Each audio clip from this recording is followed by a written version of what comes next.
Shalom, and welcome back to B'nai Noach Academy, Thoughts on the Torah. Please remember to hit the like button, to subscribe, and most certainly to share this wisdom and inspiration with friends and family.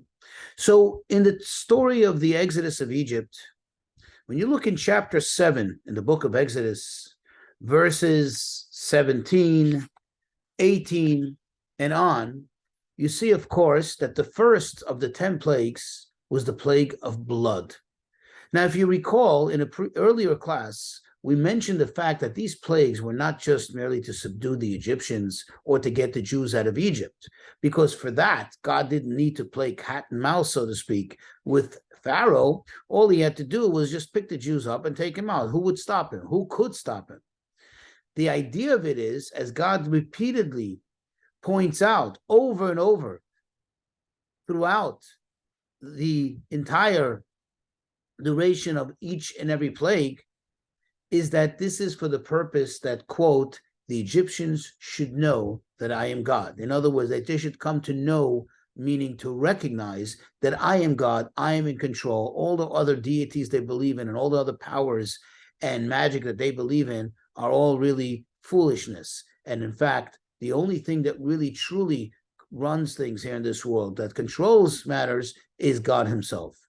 So over here, we can see that there's a strategy. It's obvious that everything that God does has a purpose, and the way he does it, the order in which he does it.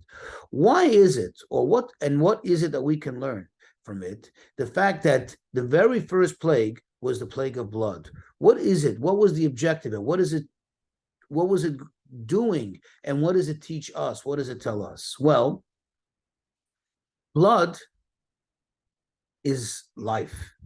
In order for blood to be alive, it has to be warm. It has to be energized. There's a warmth in it. You have warm blood, you're alive. And this is a very, very key aspect in this plague. You see, the Egyptians, their problem was that they were very cold. They were very apathetic. If you think about it, the fact that they can take another people, an entire nation, and enslave them, not only just a nation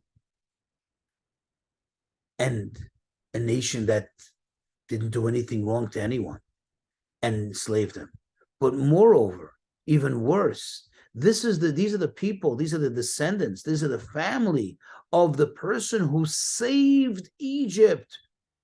He saved Egypt in its worst time. Not only did he save Egypt in its worst time, but the fact that Egypt now has all the powers which it has is because of this man, because of Joseph.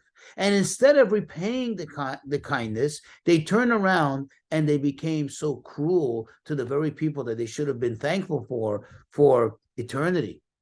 So this stems from a tremendous, deep apathy, coldness.